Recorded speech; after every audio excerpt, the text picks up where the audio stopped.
Emmanuel Macron est arrivé en Chine pour une visite d'État de 3 jours. Au menu des discussions, la politique, un volet diplomatique avec le soutien de Pékin à la Russie. Mais le président français va aussi tenter de rééquilibrer les relations commerciales avec la Chine. C'est ce que nous allons décrypter dans 64 Échos avec Hugo Barbieux. Bonsoir Hugo, le point clé de cette visite, qu'on se le dit, c'est donc le déficit commercial abyssal entre la France et la Chine.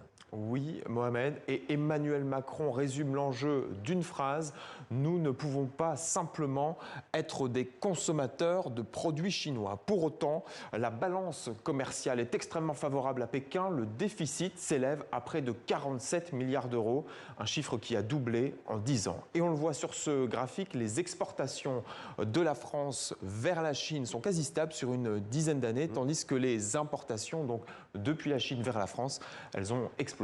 Et quoi qu'en dise Emmanuel Macron, nous sommes bien la France. Les Français sont bien des consommateurs de produits chinois, mais lesquels au juste? Eh bien, premier poste d'importation, des téléphones, des ordinateurs portables, suivent des équipements d'électroménager, les cuisinières, frigos, lave-vaisselle, suivi des vêtements évidemment, et puis tout un tas de pièces détachées en métal, des vis, des carters de voitures, des châssis pour les fenêtres. En fait, tout ou presque dans une maison peut potentiellement venir de Chine.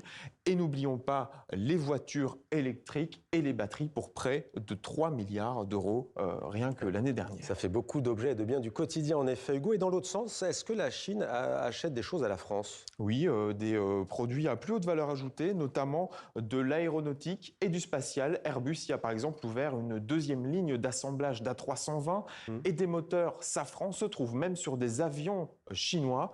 Le luxe français s'achète aussi beaucoup en Chine. Autre poste d'exportation, les produits laitiers et la viande de porc française, qui a beaucoup de succès en Chine. Alors on pourrait dire bonne nouvelle pour la France, Hugo. Le problème, c'est que ces secteurs sont aujourd'hui menacés dans le contexte de tensions commerciales. Effectivement, Mohamed, la France et la Chine s'accusent mutuellement de subventionner leurs produits. En clair, la Chine est accusée de surproduire, ce qui entraîne naturellement une baisse des coûts. Paris parle même de concurrence déloyale et l'Europe a donc décidé de taxer les véhicules électriques chinois. Pékin a donc réagi directement en imposant des surtaxes sur l'agroalimentaire français.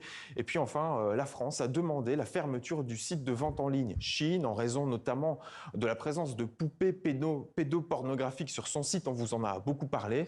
Mais signe d'une détente possible, on apprend justement aujourd'hui qu'une usine chinoise soupçonnée de fabriquer ces poupées est sous le coup d'une enquête. De la part de la justice chinoise, on verra, Hugo, si Emmanuel Macron obtient d'autres compromis ou d'autres concessions. Merci pour ce point complet.